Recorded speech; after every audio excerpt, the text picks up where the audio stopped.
tản ra, đội hình B, chặn cánh trái, Goliath khiêng lên, ngay. Giọng tôi vang lên trong kênh thoại Discord, không một chút cảm xúc, lạnh như băng. Dưới màn hình, avatar của Vanguard, một chiến binh mặc giáp trụ đen kịt, vung thanh đại kiếm chặn đòn tấn công của con rồng xương. Thành móng của nó tụt xuống vạch đỏ cuối cùng. Tất cả, tổng lực. Một mớ âm thanh hỗn loạn vang lên, tiếng la hét, tiếng kim loại va chạm, tiếng phép thuật nổ tung. Và rồi, một tiếng gầm cuối cùng. Con quái vật khổng lồ tan thành từng đốm sáng xanh, để lại một kho báu lấp lánh trên mặt đất. Kênh thoại vỡ tung. Yeah, thắng rồi! Vanguard muôn năm, xếp đỉnh vãi! Đủ, quả cuối xếp tính toán kinh thật. Tôi không đáp lại, tay tôi di chuyển bấm nút tắt mic. Xoẹt, tất cả im bặt. Tôi ngả người ra sau, cái ghế gaming ọp ẹp kêu lên một tiếng ai oán. Căn hộ chìm trong im lặng. À không, không hẳn. Tôi có thể nghe thấy tiếng đều đều của cái tủ lạnh cũ kỹ trong bếp. Ngoài ra, không còn gì nữa. Sự hân hoan, những lời tung hô của cả một bang hội, tất cả đều bị nhốt lại sau cặp tai nghe. Ở đây chỉ có tôi, Alex. Tôi liếc quanh căn phòng, màn hình cốt vẫn đang mở trên một monitor khác, những dòng chữ xanh lục chạy dài vô tận. Bên cạnh là chồng bát mì ăn liền rỗng không, cái cao nhất chắc đã ở đó từ tuần trước. Rèm cửa kéo kín mít, ngăn không cho một tia sáng nào của thế giới bên ngoài lọt vào. Tôi sống như một bóng ma trong chính cuộc đời mình, và chỉ thực sự tồn tại khi hóa thân thành Vanguard. Ở đó, tôi là vua. Ở đó, tôi kiểm soát được mọi thứ. Ping. Một tin nhắn riêng hiện lên ở góc màn hình là Mark, hay trong game là Goliath. Này sếp, con bé lính mới Astrea ngưỡng mộ ông lắm đấy, nó cứ hỏi mãi thôi. Astrea, cái tên này tôi có nghe qua. Một pháp sư mới gia nhập tuần trước, kỹ năng thì non nớt, di chuyển vụng về như một con vịt, lúc nào cũng cần người khác bảo vệ, phiền phức. Tôi gõ lại cộc lốc, kệ nó, tôi không quan tâm, tôi không đến đây để kết bạn. Ping, lại một tin nhắn nữa, lần này không phải Mark, là một cái tên lạ hoắc với avatar hình bông hoa cúc dại. Chào Vanguard, em đánh hay thật, cờ nờ 0999. Cái icon mặt cười nhe răng đó làm tôi thấy ngứa mắt. Tôi định đóng cửa sổ chat lại, lờ nó đi như cách tôi vẫn làm với hàng tá những tin nhắn làm quen khác. Nhưng tay tôi khựng lại.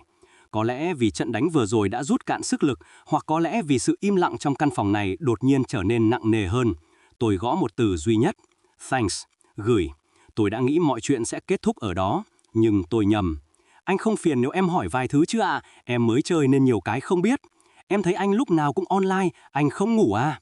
Trang bị của anh ngầu thật, anh kiếm ở đâu vậy? Từng tin nhắn một hiện lên, đầy những icon mặt cười, những câu hỏi ngây ngô. Ban đầu tôi trả lời cho có lệ.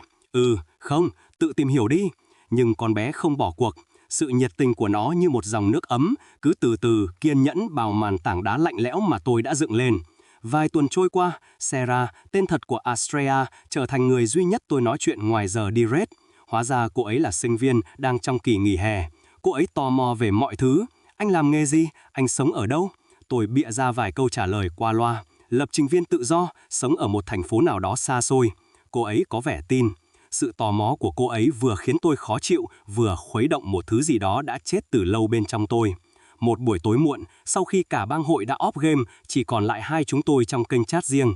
Chúng tôi đang nói về những chuyện vẩn vơ thì Sarah đột nhiên chuyển chủ đề. Hôm nay em vừa dọn nhà kho cũ với bố, lôi ra bao nhiêu là đồ. Tôi chỉ gõ một dấu chấm hỏi. Nhà em là một căn nhà cũ ấy mà, bố mẹ em mua lại từ rất lâu rồi. Em đặc biệt ghét mấy cái tủ quần áo trong nhà, toàn bằng gỗ sồi nặng trịch, hồi bé em toàn bị nhốt trong đó. Ngón tay tôi đang gõ phím bỗng dừng lại. Tủ quần áo bằng gỗ sồi nặng trịch. Một cảm giác gai gai chạy dọc sống lưng, quen thuộc đến lạ. Tôi lắc đầu, vớ vẩn, chắc là do mấy ngày nay tôi ngủ ít quá. Nhà cũ nào mà chẳng có mấy cái tủ kiểu đó. Tôi gõ lại, vậy à? Tôi cố lãi câu chuyện sang hướng khác, nói về bản cập nhật game sắp tới. Sarah cũng nhanh chóng bị cuốn theo. Nhưng cái cảm giác kỳ lạ kia vẫn không biến mất hoàn toàn. Nó giống như một vết mực nhỏ loang ra trên một tờ giấy trắng. Vài ngày sau, trong một lần đi phó bản, đội chúng tôi bị lạc trong một hang động tối om. Chết tiệt, tối quá chẳng thấy gì cả, Mark càu nhàu. Rồi giọng của Sarah vang lên, nghe có chút lo lắng nhưng vẫn pha nét tinh nghịch. Tối như trong tủ quần áo nhà mình ấy. Leng keng. Cái dĩa kim loại trên tay tôi rơi xuống sàn nhà, tạo ra một âm thanh chói gắt trong căn hộ. Tim tôi đập hẫng một nhịp. Tối như trong tủ quần áo. Đó là câu nói cửa miệng của Emily, em gái tôi. Mỗi khi chơi trốn tìm, con bé lại chui vào một xó xỉnh nào đó, rồi thì thầm câu đó với vẻ tự đắc. Mẹ kiếp, không thể nào. Màn hình game trước mặt tôi như nhòe đi. Tiếng của Mark và Sarah trong tai nghe trở nên xa xăm. Sếp ơi, sao đứng im thế? Cổ họng tôi khô khóc, tôi cố gắng nuốt nước bọt, nhưng cảm giác như có một cục đá đang chặn lại. Chắc chắn là trùng hợp thôi, tôi tự nói với chính mình. Chỉ là một sự trùng hợp ngu ngốc, người ta nói câu đấy đầy ra, không có gì lạ cả, không có gì hết. Tôi hít một hơi thật sâu, cố gắng điều chỉnh lại nhịp thở. Bàn tay tôi run run nắm lấy con chuột. Không có gì, tôi gõ vào kênh chat, giọng nói đã biến mất, mạng hơi lag. Nhưng tôi biết đó là lời nói dối. Cái cảm giác gai người đó lại quay trở lại, lần này còn mạnh hơn gấp bội. Nó không còn là một vết mực nữa, nó giống như một bàn tay lạnh ngắt đang từ từ siết lấy trái tim tôi. It started with a text, not in the game client, but on my actual phone, my real number. I don't even remember how she got it. Maybe I gave it to her during a late night chat when my guard was down. I don't know. The point is, my phone, a device that usually only buzzed for low battery warnings or spam, started lighting up with messages from her. Pictures of her cat, dumb memes, questions about my day. It was weird. Nobody asked about my day. The digital world of Vanguard and the physical world of Alex had always been separated by an impenetrable wall. Now, this girl, Sarah, was passing notes through a crack in it. Mark, of course, noticed. "Heard you and the newbie are texting?" His voice crackled through the headset one night. "Watch out, boss, you might actually have to see the sun soon." Someone else in the channel laughed. "Fuck off, Goliath," I grunted, my eyes fixed on the screen. But my thumb was resting on the cool glass of my phone, waiting for it to light up again. She was a constant stream of cheerful nonsense in the gray silence of my life, a weird, persistent little flicker of light, and I let it happen. God help me, I let it happen. Then the coincidences started piling up again, not like before. These were smaller, sharper, like little paper cuts. One night, she sent me a picture of the sky from her window. Dark clouds, a single street lamp casting long, distorted shadows on the pavement. "Ugh, I hate nights like this," the text read. "The shadows always look like they have long arms, so creepy." My fingers froze over the keyboard. Long arms. The image that flashed in my mind wasn't of shadows on a street. It was a silhouette, tall, thin, with limbs that stretched and stretched. I pushed the thought down. It's a common fear. Everyone thinks shadows look weird at night. I typed back a single non-committal emoji and changed the subject. A few days later, we were just chatting. The topic turned to food for some reason. "My absolute favorite thing in the world is strawberries," she wrote. "I could eat them for breakfast, lunch, and dinner, with lots of sugar." A sour taste rose in the back of my throat. I felt my stomach clench. Emily loved strawberries. She'd sit on the kitchen floor, her face and hands stained red, a little bowl of sugar next to her, dipping each berry with the focus of a surgeon. A ghost of a memory, one I hadn't summoned in years. I swallowed hard, the bile burning my throat. I told her I had to go, that some code was compiling. It was a lie. I just sat there, staring at the screen, my hands shaking. This was too much. The wall around that day, around Emily, wasn't just cracking. It felt like something was actively chipping away at it from the inside. That's when the nightmares started. For years, my sleep had been a black, dreamless void, a mercy, the one escape I had. If I did dream, it was always the same. The wardrobe door, the keyhole, the tall, dark shape. It was terrifying, but it was familiar.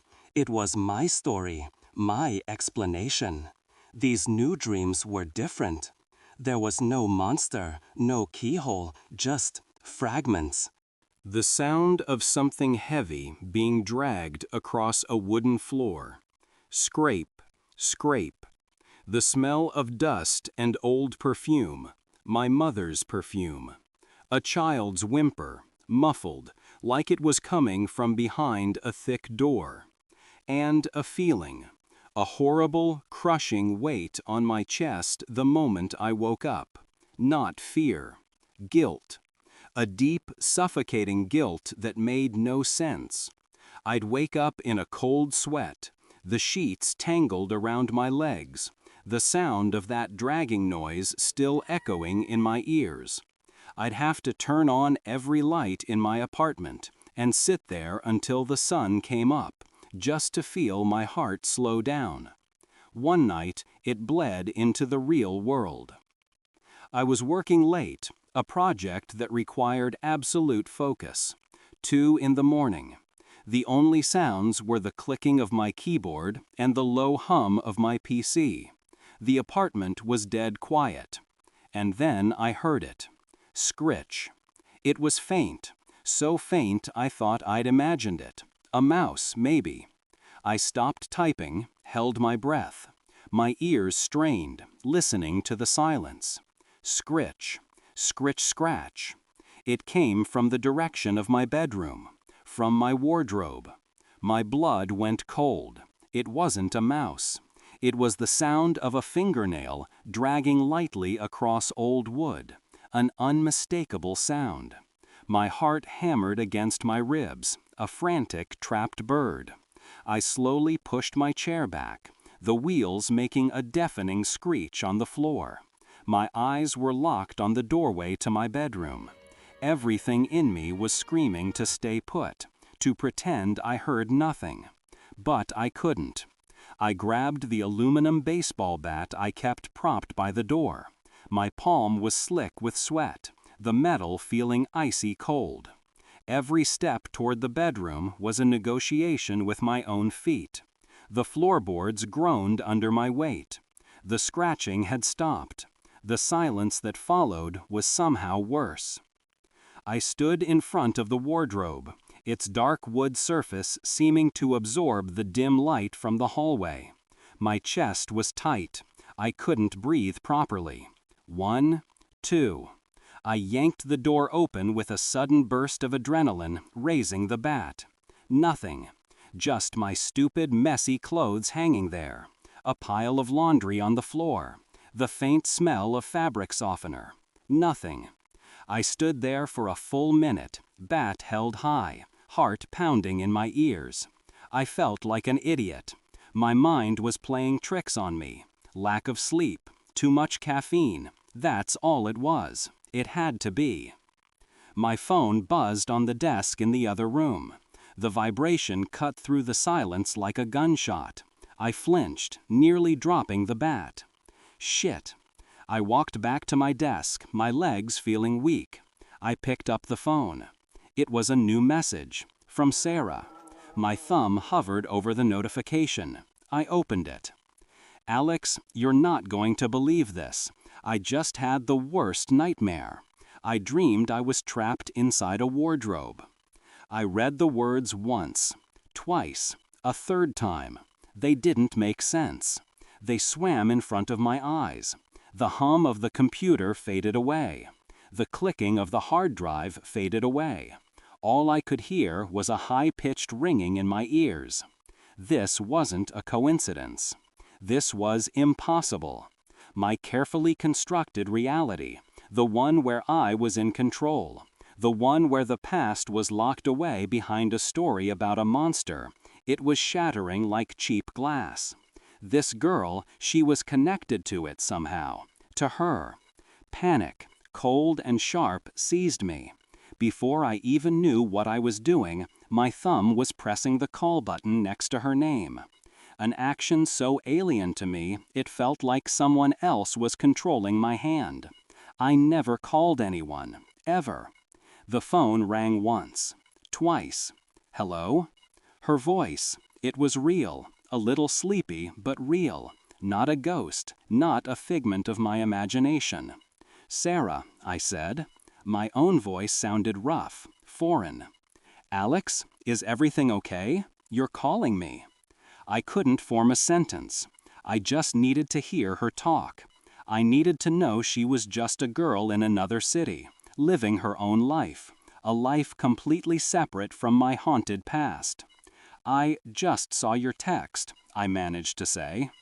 "Oh, yeah, it was so weird. I felt like I couldn't breathe," she said, her voice growing more awake. "Probably just that pizza I ate before bed." She laughed, a normal, simple laugh.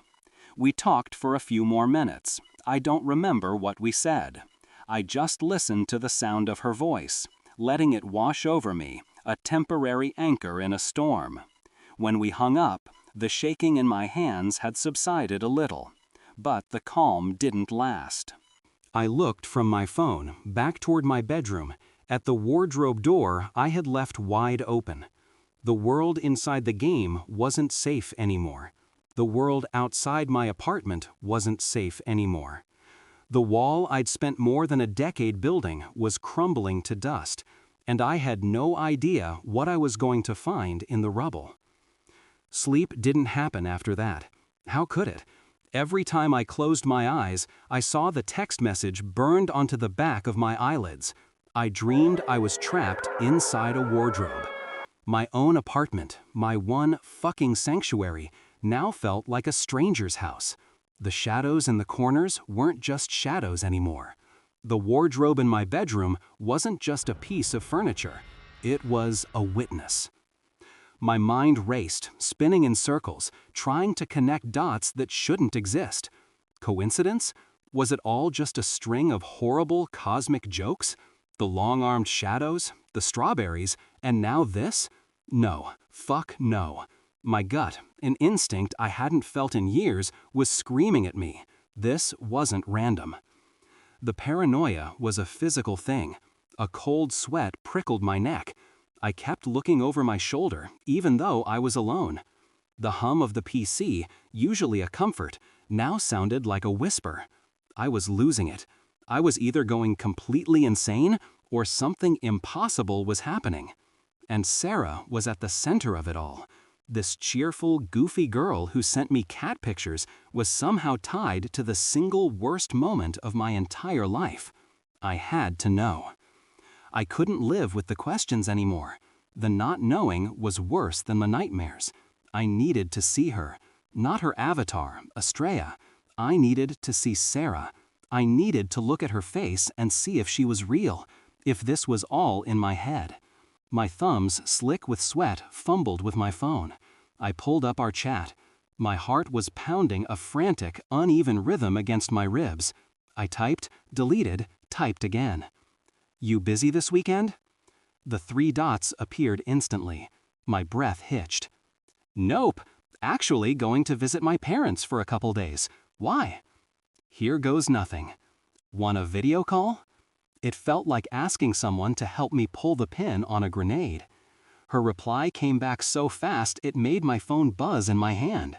"Oh my God, yes, that'd be great. I can give you the grand tour of my parents' boring house, lol." A cold knot tightened in my stomach. I didn't want to see her parents' house. I just wanted to see her face. But I typed back a simple, "Okay." The call was scheduled for Saturday afternoon.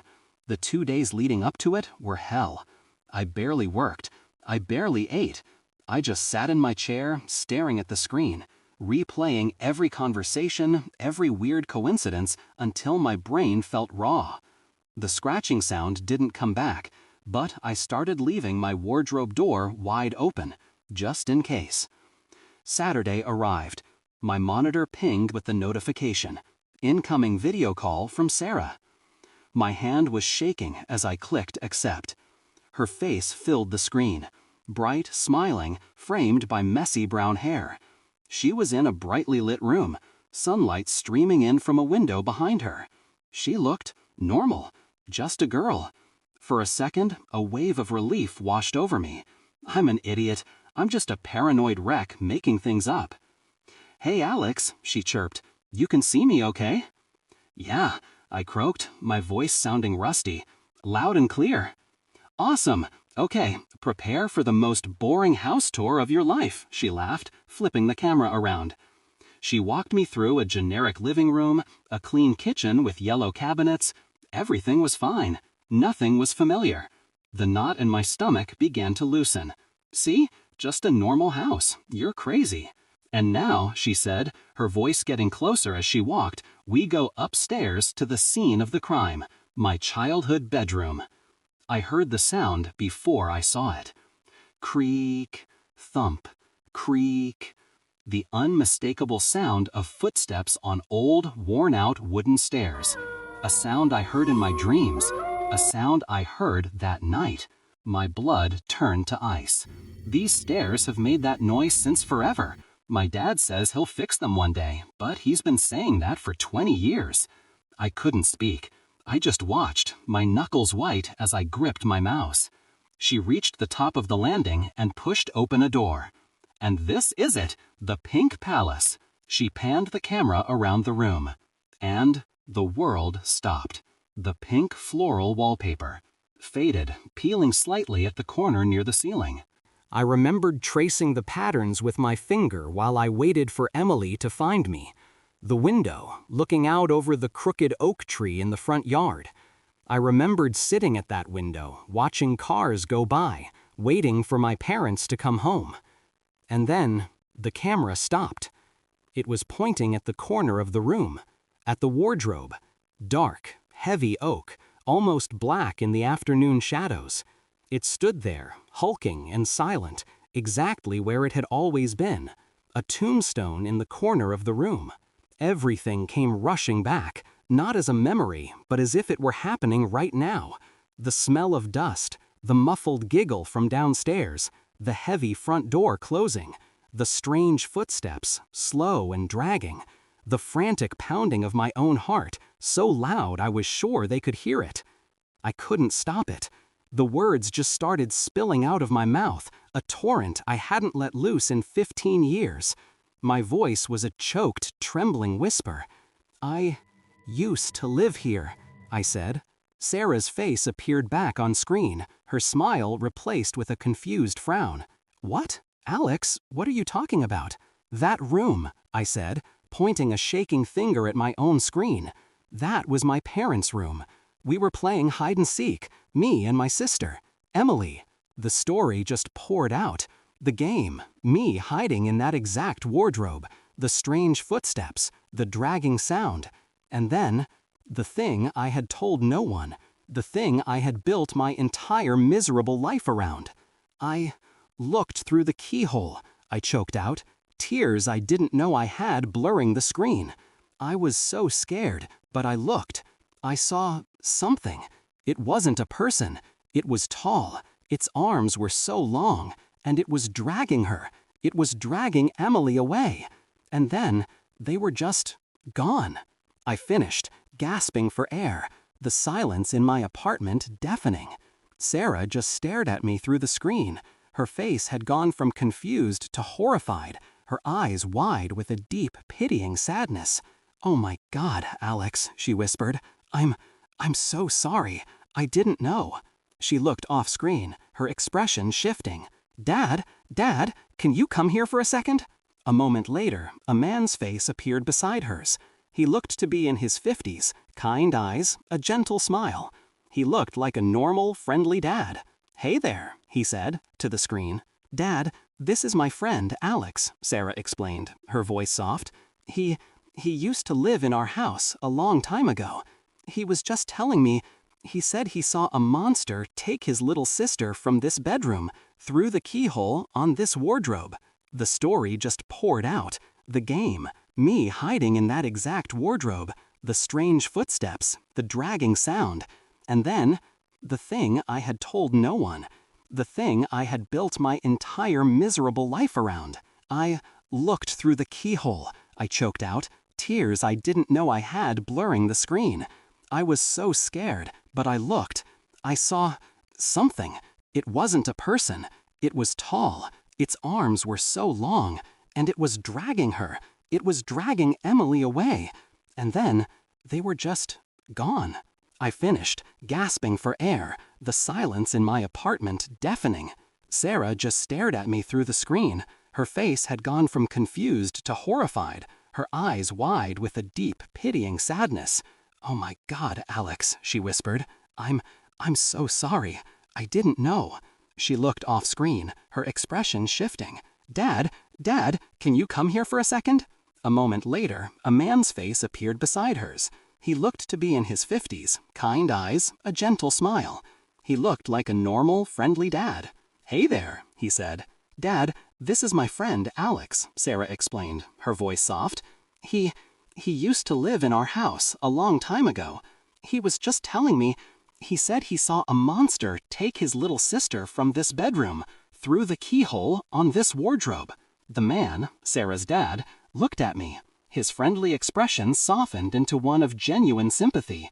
He looked right at me, a stranger on a computer screen, and for a second, I thought he was going to offer some empty platitude. Instead, he spoke, his voice calm and measured, but every word was a hammer blow, shattering the foundations of my world. Oh, he said, his brow furrowed slightly. Son, I'm terribly sorry for your loss. That's a horrible thing for a child to go through.